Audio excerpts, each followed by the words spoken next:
بسم اللہ الرحمن الرحیم۔ شروع کرتا ہوں اللہ کے پاک نام سے جو بہت بڑا مہربان نہایت رحم والا ہے۔ دوستو، بہنوں، بھائیوں اور بزرگوں، السلام علیکم۔ سلطان صلاح الدین ایوبی کی سلسلہ وار قسطوں میں آج ہم 34 قسط آپ کے سامنے پیش کر رہے ہیں۔ اس میں اسکلان، رملہ اور ایلہ کی فتوحات کو ذکر کریں گے۔ تو دوستو، بہنوں، بھائیوں، وہاں زبیدہ خانم کی طبیعت بڑی حد تک سنبھل چکی تھی، مگر کمزوری کے سبب مصر طویل سفر اختیار نہیں کر سکتی تھی، اور صلاح الدین کی مجبوری یہ تھی کہ وہ زیادہ دن تک اپنی مملکت سے دور نہیں رہ سکتا تھا۔ مجبوراً اس نے والدہ محترمہ سے واپس جانے کی اجازت مانگی۔ انشاءاللہ آپ 2-3 ماہ میں مکمل طور پر صحت یاب ہو جائیں گی، پھر میں آپ کو اپنے پاس بلا لوں گا۔ میں تو ہر وقت تمہارے ہی پاس رہتی ہوں۔ بیٹے کی بات سن کر زبیدہ خانم رو پڑی۔ تم صرف ماں کے سکون کی خاطر یہاں تک آئے، اللہ تمہیں بھی بے سکون اور نامراد نہیں رکھے گا۔ پھر ماؤں کی دعاؤں کے سائے میں صلاح الدین ایوبی شام سے رخصت ہو کر دمشق پہنچا اور سلطان نور الدین محمود زنگی کی خدمت میں حاضر ہوا۔ سلطان عادل نے فاتح مصر کا ایسا شاندار استقبال کیا کہ حاضرین دربار نے اپنی طویل ملازمت کے دوران اپنی آنکھوں سے ایسا منظر کبھی نہیں دیکھا تھا۔ سلطان نور الدین محمود زنگی رحمۃ اللہ علیہ نے قیصر خلافت کے دروازے پر صلاح الدین ایوبی کو خوش آمدید کہا اور جوش اور جذبات میں بے اختیار صلاح الدین کی شدہ پیشانی کو بوسہ دیا۔ مرحبا میرے مجاہد، مرحبا۔ سلطان نور الدین کی آواز اتنی بلند تھی کہ اطراف کی فضا گونج اٹھی۔ پھر سلطان عادل صلاح الدین ایوبی کے کندھے پر ہاتھ رکھ کے اسے دربار تک لائے اور اپنے برابر بٹھایا۔ اس وقت دربار میں سلطان نور الدین زنگی کے بڑے بڑے عمرا اور رشتہ دار موجود تھے۔ انہیں سلطان عادل کی طرف سے سلطان صلاح الدین ایوبی کی بیزاری بہت گراں گزری۔ پھر تنہائی ملتے ہی ان تمام عمرا نے دبے لہجے میں سلطان عادل سے شکایت بھی کی۔ اس نوجوان کے مقابلے امام آپ کی نوازشات اور توجہات کے زیادہ مستحق ہے۔ وہ کس طرح؟ نور الدین زنگی نے ان شاکی عمرہ سے سوال کیا۔ ہماری خدمات صلاح الدین ایوبی سے کہیں زیادہ ہے۔ ایک امیر نے جو سلطان نور الدین زنگی کا قریبی عزیز تھا، کسی قدر غرور کے لہجے میں کہا، ہم نے سلطنت نوریہ کے استحکام کے لیے اپنا عیش و آرام اور دن رات کا سکون برباد کیا، پھر وہ غلام زادہ ہماری برابری کیسے کر سکتا ہے؟ وہ امیر قرابت داری کے نشے میں تھا، اس لیے سلطان عادل کے سامنے اونچے لہجے میں بول رہا تھا۔ سلطان نور الدین زنگی بہت متول مجاز انسان تھے، مگر اپنے امیر کی لاف زنی سن کر نہایت ہی برہم ہو گئے۔ وہ غلام زیادہ ہرگز نہیں ہے، سلطان نور الدین زنگی نے غضب لال لہجے میں کہا، اور اگر بالفرض ہے بھی تو ان آقاؤں سے بہتر ہے جو اپنی نفس پرستی اور نمود و نمائش کے لیے زندہ رہتے ہیں۔ تم نے سلطنت نوریہ کے قیام میں میرے ساتھ تعاون کیا، میں نے اس کا بہترین معاوضہ ادا کر دیا۔ اگر میں تمہارا احتساب شروع کر دوں تو تم سب کے سب مجرم قرار پاؤ گے۔ یہ شاندار مکانات، یہ زرد جوہرات، یہ اعلیٰ نسل کے گھوڑے، یہ غلام، یہ کنیزیں، کیا یہ سب سازوسامان تم اپنے ساتھ لے کر پیدا ہوئے تھے؟ سلطان نور الدین زنگی نے آج اپنے ایک ایک امیر کی نقاب کشائی کر دی۔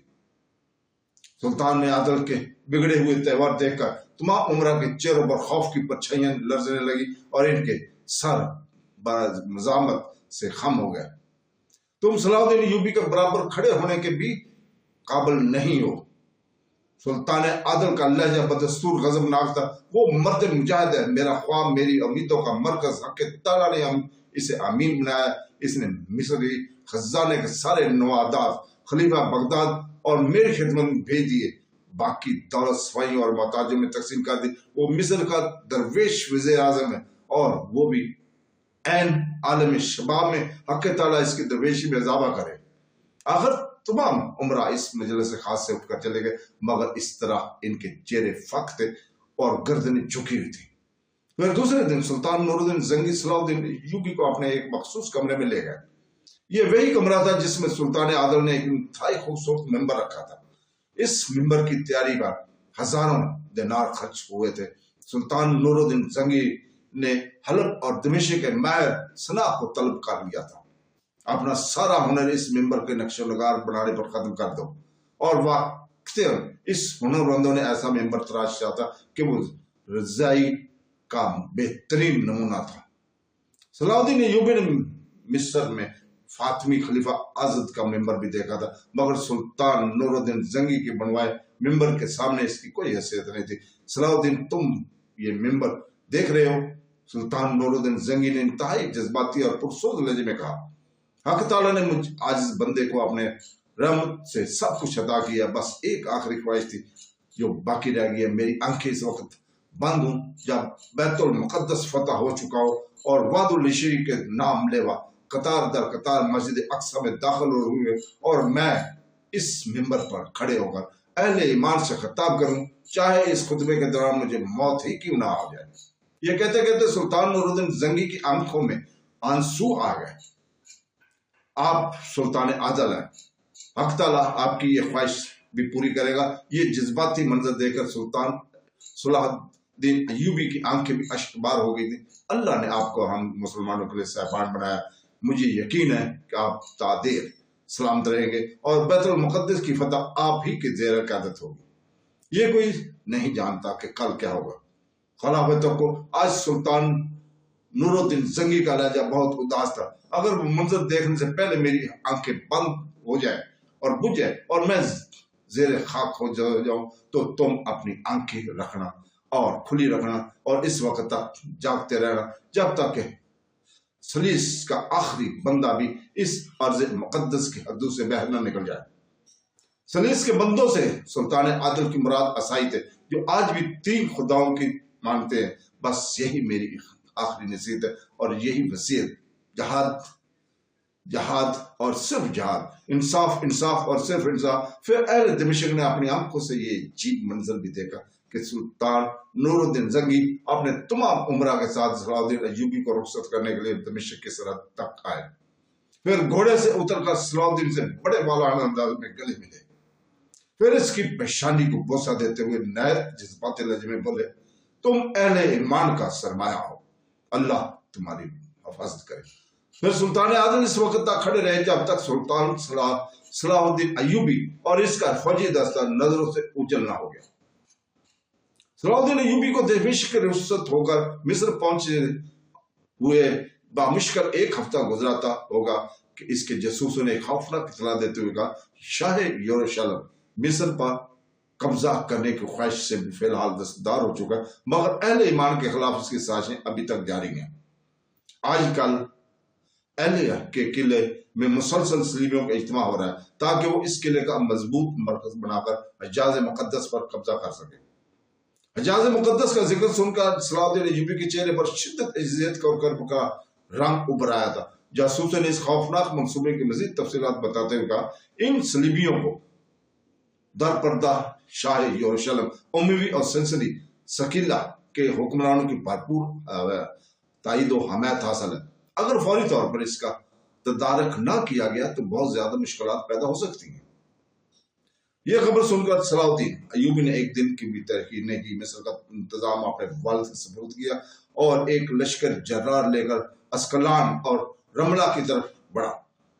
الہ کے راستے میں یہ دونوں شہر ایک آئینی دیوار کی حیثیت رکھتے تھے۔ اس دیوار کو گرائے بغیر صلاح الدین ایوبی الہ تک نہیں پہنچ سکتا تھا۔ پھر بھی اس نے بندگان خدا کا خون بہانے سے گریز کیا اور دونوں شہروں کے عیسائی حکمرانوں کے نام ایک خصوصی پیغام بھیجا۔ اگر اسلامی لشکر کو اسکلان اور رملہ سے گزرنے کے لیے ہدایت دی گئی تو پھر میرا اور تمہارا کوئی جھگڑا نہیں، میں تمہارے علاقے سے چپ چاپ گزر جاؤں گا، اور اگر تم نے مزاحمت کی تو پھر شمشیر ہی ہماری تقدیروں کا فیصلہ کرے گی۔ اسکلان اور رملہ کے عیسائی حکمران جانتے تھے کہ اگر صلاح الدین ایوبی کا لشکر ان کے علاقوں سے گزر گیا تو پھر اس کا ہدف الہ کا سوا کوئی دوسرا مقام نہیں ہوگا۔ اس لیے ان دونوں نے صلاح الدین ایوبی کے اس پیغام کا جواب بڑے جارحانہ انداز میں دیا اور آمادہ جنگ ہو گیا۔ اسکلان اور رملہ کے عیسائی حاکموں کا خیال تھا کہ وہ اپنے علاقوں میں مضبوط بھی ہیں اور محفوظ بھی۔ بالآخر ان دونوں مقامات پر ایک خون ریز جنگی ہوئی جس میں میدان صلاح الدین ایوبی کے ہاتھ رہا اور بے شمار عیسائی فوجی قتل ہوئے، جس کے نتیجے میں یہ دونوں شہر صلیبی فتنہ گروں سے پاک ہو گئے۔ عام باشندوں سے صلاح الدین ایوبی نے کوئی تعلق نہیں کیا تھا۔ بوڑھوں، عورتوں اور بچوں اور صلاح پسند عیسائیوں کو امان بخشی گئی۔ صلاح الدین ایوبی کے یہ طرز عمل دیکھ کر عیسائیوں کی بڑی تعداد مسلمان ہوگی۔ پھر وہ مرد مجاہد بحیرہ ارمر کی طرف بڑھا، جس کے شمالی حصے پر خلیج عقبہ واقع ہے، اور یہی عیسائیوں کا مضبوط ترین قلعہ ایلا ہے، جو اس وقت اسلام کے خلاف سازشوں کا مرکز بنا ہوا تھا۔ جیسے ہی سلطان صلاح الدین ایوبی کی فوج ایلا کے قریب پہنچی، صلیبی سپاہی مسحور ہو گئے، اور ان کے پاس کئی سال کا سامان رسد موجود تھا، اس لیے وہ بڑے اطمینان کے ساتھ قلعہ بند ہو گئے۔ ایلا کے عیسائیوں کا خیال تھا کہ صلاح الدین ایوبی زیادہ دن تک محاصرہ جاری نہ رکھ سکے اور آخر تنگ آ کر مصر کی طرف لوٹ جائے گا، مگر صلاح الدین ایوبی نے خیمہ زن ہوتے ہی اپنے جنگی میدان سے کھلے الفاظ میں کہہ دیا تھا، میں ناکام واپس جانا بھی نہیں چاہتا اور زیادہ دن انتظار بھی نہیں کر سکتا۔ تمام جنگی ماہرین صلاح الدین ایوبی کے فیصلے پر حیران تھے۔ ان کی سمجھ میں ایسی کوئی چال نہ آ رہی تھی کہ جس کے ذریعے انتہائی مختصر وقت میں اس جنگ کا نتیجہ برآمد ہو سکے۔ آخر اس محاصرے کو کئی ماہ گزر گئے۔ اسلامی لشکر نے اپنی منجنیقوں سے قلعے کی فصیلوں پر مسلسل سنگ باری کی، مگر دیواریں اتنی مضبوط تھی کہ شگاف تو کجا ان میں ہلکی سی دراڑ بھی نہ پڑی تھی۔ اس دوران صلاح الدین ایوبی سخت اذیت میں مبتلا تھا۔ اگر وہ ایلا کا محاصرہ اٹھا کر واپس چلا جاتا تو یہ احساس اسے سکون سے جینے نہیں دیتا کہ صلیبیوں کی یہ سازش حجاز مقدس کے حوالے سے کیا گل کھلائے گی، اور اگر زیادہ دن تک محاصرہ جاری رکھتا تو یہ اندیشے اسے مسترب کر رکھتے تھے کہ اس کی عدم موجودگی میں کہیں مصر اندرونی شورش کی لپیٹ میں نہ آ جائے۔ اسی پریشانی کے عالم میں وہ ہر نماز کے بعد طویل دعا کرتا، اے مالک، تو اپنی طاقت کے ہر زاوی آزار پر قادر ہے، جسے چاہے برقرار رکھے اور جسے چاہے مٹا دے۔ یا تو الہ کی فتنہ گروں پر آسمان سے کوئی عذاب نازل کر، یا پھر اپنے اس حقیر بندے کی رہنمائی فرما کہ ان مفسدوں کو کس طرح کما طلا کیا جائے۔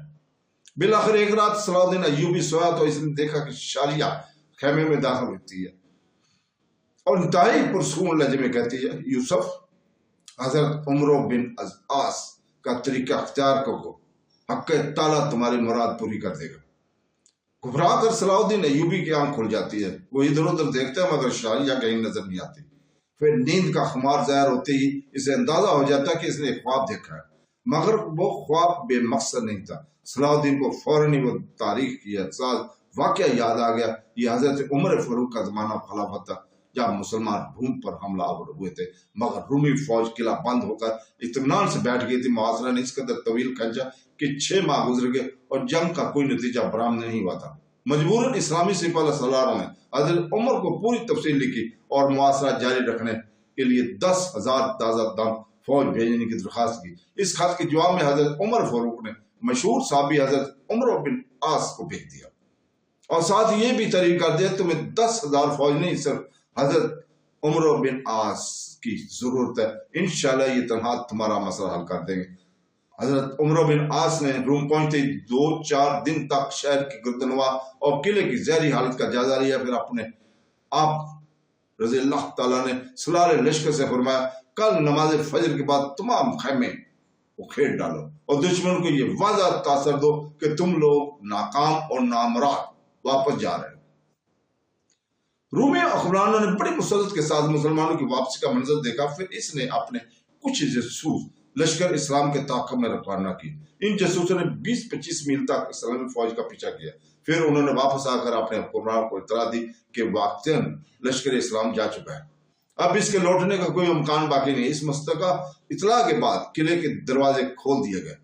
پورا شہر 6 مہینے سے ویران پڑا تھا۔ لشکر اسلام کے جاتی گلی کوچوں اور بازاروں کی گمشدہ رونقیں لوٹ آئیں اور رومی باشندے پورے جوش و خروش کے ساتھ کاروبار زندگی میں مصروف ہو گئے۔ تقریباً 100 میل کا فیصلہ طے کرنے کے بعد حضرت عمر بن عاص نے اسلامی لشکر کو 2 حصوں میں تقسیم کر دیا۔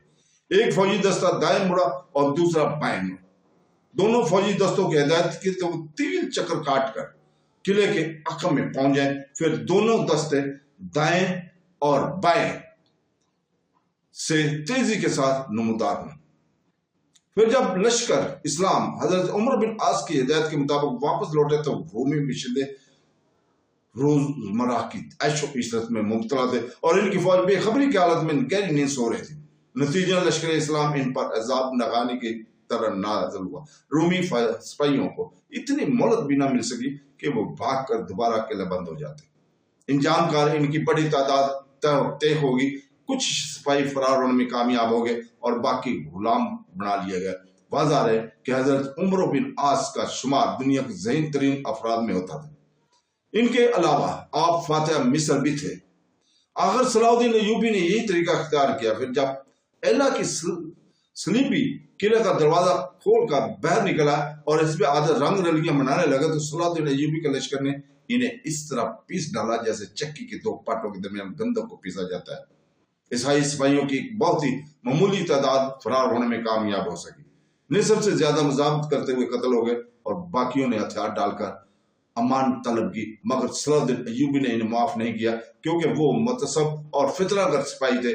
سب سے زیادہ حیرت کی بات یہ تھی کہ ایلا میں عام شہری کا نام نشان تک نہیں تھا۔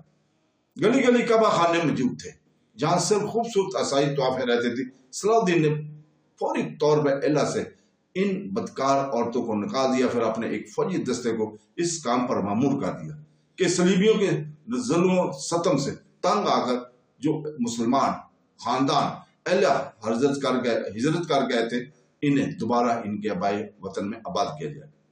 اسکلان، رملہ اور ایلا کی فتوحات پر خلیفہ مصطفی برحمل اور سلطان نور الدین زنگی نے سلطان صلاح الدین ایوبی کو مبارکباد کے خطوط کے ساتھ قیمتی تحائف بھی بھیجے۔ اس عرصے میں زبیدہ خانم بھی مصر پہنچ چکی تھی۔ ماں باپ اور بھائی صلاح الدین کے اس کامیابی پرمسرت جذبے سے سرشار تھے، مگر صلاح الدین ایوبی بہت دن تک بس ایک ہی بات پر غور کرتا رہا کہ شاریہ اس کے خواب میں کیوں آئی تھی۔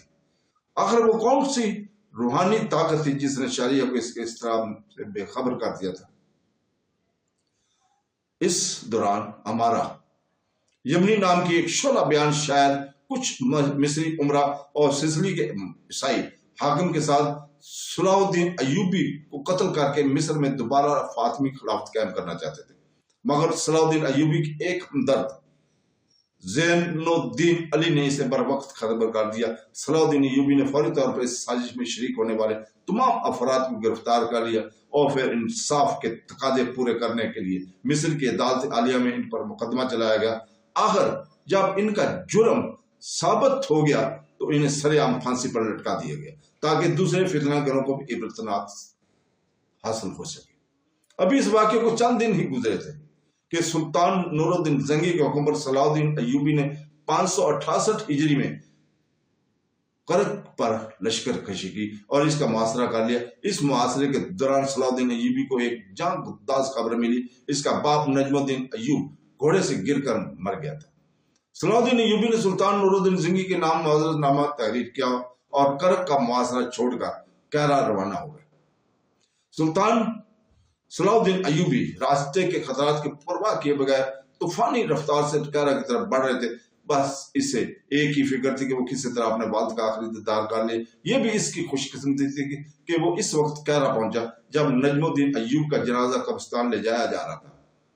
صلاح الدین ایوبی نے کفن بٹھا کر باپ کا چہرہ دیکھا، آنکھوں میں اندھا دھند غم کا غبار بھرا ہوا تھا، مگر اس نے لوگوں کے سامنے اپنے آنسو بہنے نہیں دیے۔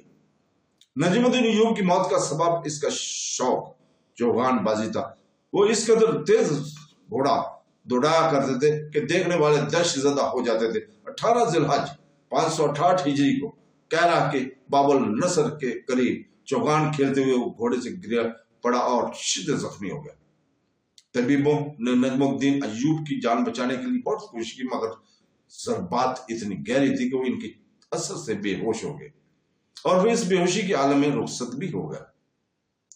اگر یہ نجم الدین ایوب اپنے بیٹے صلاح الدین کو منحوس تصور کرتا تھا، مگر صلاح الدین ایوبی کو اپنے باپ سے بے پناہ محبت تھی۔ وہ نجم الدین ایوب کی موت پر بہت زیادہ سوگوار تھا۔ بار بار وہ اپنی والدہ زبیدہ خانم سے اپنی جذباتی کیفیت بیان کرتے ہوئے کہتا، پہلے چچا رخصت ہو گئے اور اب والد بھی چلے گئے، جبکہ مجھے ان کے مشوروں کی شدید ضرورت تھی۔ زبیدہ خانم نے بڑی موزے سے بیٹے کو سمجھایا، کسی کی ماں باپ ہمیشہ زندہ نہیں رہتے، یہ تو سب وقتی اور مادی سہارے ہیں۔ تم اس ذات پاک پر بھروسہ کرو جس کے قبضے میں پوری کائنات ہے، جو اپنے بندوں کی رہنمائی بھی کرتا ہے اور مشکل کشائی بھی۔ جس نے تم جیسے ایک عام نوجوان کو مصر کی وزارت عظمیٰ تک پہنچایا، وہی آئندہ بھی تمہاری مدد کرے گا۔ والدہ کی باتوں سے صلاح الدین ایوبی میں نیا حوصلہ پیدا ہوا۔ پھر زبیدہ خانم نے اپنے بیٹے سے ایک عجیب سوال کیا، صلاح الدین مجھے بتاؤ کہ تم یہ جنگیں کس کے لیے لڑ رہے ہو؟ اپنی ہوش اقتدار کی تکمیل کی ہے یا تمہارا کوئی اور مقصد ہے؟ صلاح الدین ایوبی نے حیرت سے والدہ محترمہ کی طرف دیکھا اور نہایت پرسوز لہجے میں کہا، میدان جنگ کی طرف اٹھنے والا میرا ایک ایک قدم اسلام کی سر بلندی کے لیے ہے۔ اگر تم اپنے قول میں سچے ہو تو پھر پستی کی طرف کیوں دیکھتے ہو؟ زبیدہ خانم نے باوقار لہجے میں کہا، اگر تمہاری ساری جد و جہد اسلام کی سر بلندی کے لیے ہے تو وہ قادر مطلق نہیں، تمہیں کبھی سرنگون نہیں ہونے دے گا۔ اگر کبھی تم کمزور پڑ جاؤ گے وہ تمہیں غالب کر دے گا، اور اگر تم تنہا رہ جاؤ گے تو وہ تمہاری مدد کے لیے غیبی لشکر بھیج دے گا۔ بس اس کے قہر سے پناہ مانگتے رہو اور اس کا رحم طلب کرتے رہو، اللہ انسان کی نجات کا یہی ایک راستہ ہے۔ صلاح الدین ایوبی نے والدہ کی باتیں سنی اور پھر ان کی آغوش میں سر رکھ کر کسی معصوم بچے کی طرح رونے لگا۔ نجم الدین ایوب کی موت خود صلاح الدین کے لیے ہی نہیں، سلطان نور الدین زنگی کے لیے بھی ایک بڑا المناک حادثہ تھا۔ نجم الدین ایوب ایک بہادر اور ناتجربہ کار سپاہی سپہ سالار تھا۔ اس کے مرتے ہی دشمنوں کا خیال تھا کہ نوجوان صلاح الدین مصر کی سیاست میں اپنا گرفت مضبوط نہیں رکھ سکے گا۔ اس نے کمین گاہوں میں چھپے ہوئے دشمن باہر نکل آئے۔ سب سے پہلے ایک شخص عبد النبی خارجی نے یمن پر قبضہ کر کے خلیفہ بغداد مصطفی بن عمر کے خطبہ موقوف کو کر کے اپنے خطبہ جاری کر دیا۔ جیسے صلاح الدین ایوبی کو خبر ملی، اس نے اپنے بڑے بھائی شمس الدولہ توران شاہ کو ایک لشکر جرار دے کر یمن کی طرف روانہ کر دیا۔ شاہ یروشلم اموی کے جاسوس بھی ہر وقت صلاح الدین ایوبی کی ناک میں لگے ہوئے تھے۔ جیسے ہی شمس الدولہ اپنی فوج لے کر یمن کی طرف بڑھا، شاہی اموی کی خبرسانوں نے اسے اطلاع دے دی۔